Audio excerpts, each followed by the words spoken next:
गुरुदेव, आप हमेशा आत्मा में स्थिरता की बात करते हैं कि अपने आत्म भाव में रहो। तो गुरुदेव, एक जो आत्मा में स्थित रहता है ज्ञानी, मतलब आपकी बातों से भी यही अनुभव आता है कि आप सिर्फ प्रवचन नहीं करते, अपने अनुभव से बताते हैं।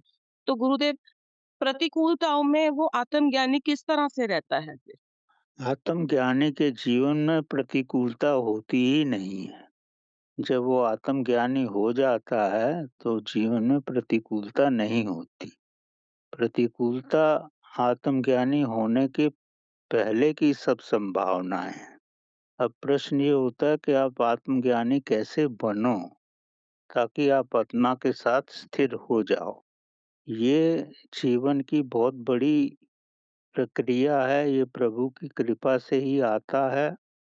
आप दुनिया भर की साहित्य का अध्ययन कर सकते हो, लेकिन जो ज्ञान है, वो आपके भीतर से ही आएगा। और जब आपके अंदर हर रूप में पवित्रता होगी, स्थिरता होगी, तो ही आप इस ज्ञान को आत्मसात कर पाओगे। जब आपने इस ज्ञान को आत्मसात कर लिया, उसमें कितना समय लगे ये कहना बड़ा कठिन है। जब आपने इस ज्ञान को आत्मसात कर लिया, तो स्वयं ही आपके भीतर से ज्ञान पानी के झरने की तरह प्रकट होता रहेगा। तब आपको प्रयत्न नहीं करना पड़ेगा, सब कुछ स्वयं ही होगा। तो प्रभु के साथ लगे रहो, श्रद्धा से करो।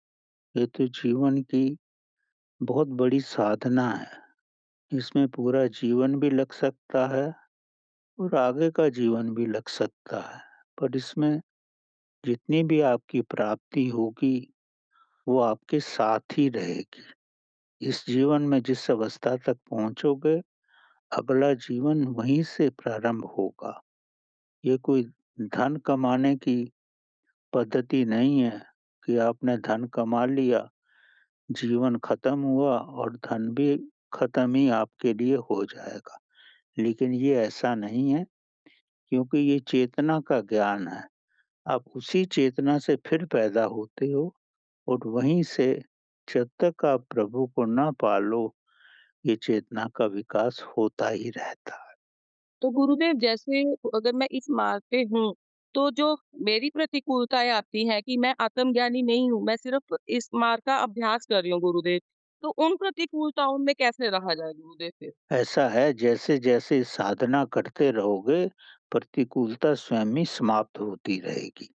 ये कोई यांत्रिक विधि नहीं है। अगर आपका बच्चा आज बीमार है, तो आप रात भर उसके साथ जागते रहते हो। आपके नेत्रों से अश्रु की धारा ही बहती है। तो इसी तरह प्रभु के लिए भी जब आपके नेत्रों से अश्रु की धारा बहेगी, कि जब तक आपको परमात्मा नहीं मिलेगा, तो एक अवस्था ऐसी आ जाएगी कि आपके प्रेम से ही परमात्मा आपके सम्मुख प्रकट हो जाएगा।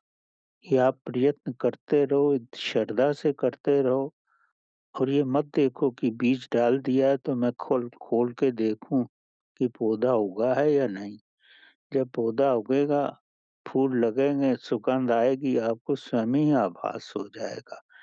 किसी से पूछने की ज़रूरत नहीं होगी, आपको अनुभव हो जाएगा कि मेरे अंदर परमात्मा का प्रकाश आ गया है। आपकी चेतना में ही अनुभव हो जाएगा ये, आपको सोते-जागते इसका अनुभव होगा।